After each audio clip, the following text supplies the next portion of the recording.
Hello friends, Siragadikka ஆசை நாளைக்கு episode பார்க்கலாம் வாங்க. அதுக்கு முன்னாடி நம்ம சேனலை சப்ஸ்கிரைப் பண்ணாமல் இருந்தீங்கன்னா மறக்காமல் சப்ஸ்கிரைப் பண்ணிடுங்க. ஸ்ருதி விஜயாவை பேய் கூப்பிடுற மாதிரி கூப்பிட்டு விஜயா ரொம்ப பயமுறுத்திடுறாங்க. விஜயா பயந்துக்கிட்டே ரூமை விட்டு வெளியே வராங்க. யார் கூப்பிடுறது அப்படின்னு வந்து கேட்குறாங்க. அதுக்குள்ளேயே ஸ்ருதியும் மீனாவும் போயிட்டு ஒளிஞ்சுக்கிறாங்க. உடனே மனோஜுக்கும் அந்த சத்தம் கேட்டு ரூமை விட்டு வெளியே வராரு. வெளில வந்ததும் விஜயாவும் மனோஜும் ஒருத்தவங்களை பார்த்துட்டு பயத்தில் கத்திடுறாங்க. இப்போ விஜயா மனோஜை கேட்குறாங்க, இவ்வளோ நேரம் பேய் கூப்பிடுற மாதிரி நீ தான் கூப்பிட்டு என்னை பயமுறுத்தினியாடா அப்படின்னு கேட்குறாங்க. அதுக்கு மனோஜ் சொல்கிறாங்க, இல்லைம்மா நான் எதுவும் பயமுறுத்தல, எனக்கும் அந்த சத்தம் கேட்டு தான் நான் வெளியே வந்து பார்க்கலான்ட்டு வந்தேன் அப்படின்னு சொல்கிறாரு. அப்போ விஜயா லைட் ஆன் பண்ணுறா மனோஜ் அப்படின்னு சொல்கிறாங்க. உடனே மனோஜும் லைட் ஆன் பண்ணிடுறாரு. அப்போ ஸ்ருதியும் மீனாவும் மாட்டிக்கிட்டாங்க. உடனே விஜயா மீனாவையும் ஸ்ருதியும் திட்ட ஆரம்பிச்சிடுறாங்க. உங்கள் வேலை தானே இது, நான் அப்போவே நினச்சேன் நீங்கள் தான் ஏதாவது வேலை பண்ணியிருப்பீங்க அப்படின்னு நினச்சேன், அது கரெக்டாக தான் இருக்குது அப்படின்னு சொல்லிட்டு உடனே மீனா கிட்ட கேட்குறாங்க, நீ தான் ஸ்ருதி கிட்ட ஐடியா கொடுத்து என்னை பயமுறுத்த சொன்னியா அப்படின்னு கேட்குறாங்க. அப்போ உடனே மீனா சொல்கிறாங்க, நான் எதுவும் பண்ணலத்த அப்படின்னு சொல்கிறாங்க. அதுக்கு விஜயா கேட்குறாங்க, நடிக்காத, நீ தான் எல்லா வேலையும் பண்ணியிருப்ப அப்படின்னு சொல்கிறாங்க. உடனே ஸ்ருதி வந்து எதுக்கு ஆன்ட்டி இப்போ நீங்கள் மீனாவை திட்டுறீங்க அப்படின்னு கேட்குறாங்க. அப்போ விஜயா சொல்கிறாங்க, நீ அமைதியாக ஸ்ருதி, இவ வர வர ஓவராக தான் பண்ணிட்டு இருக்கா அப்படின்னு சொல்கிறாங்க.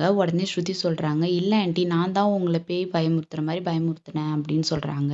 உடனே விஜயா ரொம்ப ஷாக் ஆயிடுறாங்க. என்னம்மா சொல்கிற, நீயா என்னை பயமுறுத்தின அப்படின்னு கேட்குறாங்க. ஆமாம் ஆன்ட்டி, நீங்கள் தான் பேய்க்கு பயப்பட மாட்டேன்னு சொன்னீங்கல்ல, அதனால தான் உங்களை பயமுறுத்தலான்ட்டு நான் தான் இப்படி பண்ணேன் அப்படின்னு சொல்கிறாங்க. அப்போ உடனே மனோஜ் விஜயா கிட்ட சொல்கிறாரு, என்னம்மா இவங்க சின்ன பசங்க மாதிரி விளாண்டுட்டு இருக்காங்க, காலையில் நான் வேலைக்கு போகணும், இப்போவே டைம் ஆயிடுச்சு, இனிமேல் நான் எப்போ தூங்கி எப்போ வேலைக்கு போகிறது அப்படின்னு கேட்குறாரு. அதுக்கு விஜயா ஸ்ருதி கிட்ட சொல்கிறாங்க, இனிமேலாம் இந்த மாதிரி விளையாடாத ஸ்ருதி அப்படின்னு சொல்கிறாங்க. அதுக்கு உடனே ஸ்ருதியும் சரிங்க ஆன்ட்டி அப்படின்னு சொல்லிட்டு எல்லாரும் தூங்க போயிடுறாங்க. அதுக்கப்புறம் கொஞ்ச நேரத்துலேயே ரவி ஒர்க் முடிச்சுட்டு வீட்டுக்கு வந்துட்டாரு. வெளில நின்றுட்டு மீனாவுக்கு கால் பண்ணுறாரு. டோர் ஓப்பன் பண்ணி விடுங்க அண்ணி அப்படின்னு சொல்கிறாரு. உடனே மீனாவும் வந்து டோர் ஓப்பன் பண்ணி விடுறாங்க. அப்போ ரவி மீனா கிட்ட கேட்குறாங்க, இன்னும் முத்து வரலைங்களா அண்ணி அப்படின்னு கேட்குறாங்க. அதுக்கு மீனா சொல்கிறாங்க, இல்லை தம்பி, அவர் காலையில் தான் வருவார் அப்படின்னு சொல்கிறாங்க.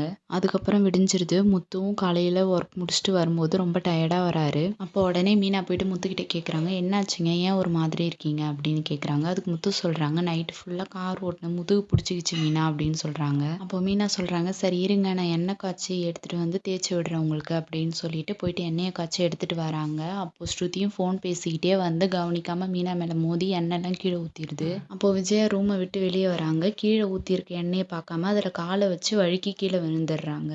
இதோட நாளைக்கு எபிசோட் முடிஞ்சிருச்சு. இந்த வீடியோ உங்களுக்கு பிடிச்சிருந்தா மறக்காம லைக் பண்ணுங்க, நம்ம சேனலை சப்ஸ்கிரைப் பண்ணிருங்க. மறக்காம சர்ப்ரைஸ் பண்ணுங்க. தேங்க்யூ.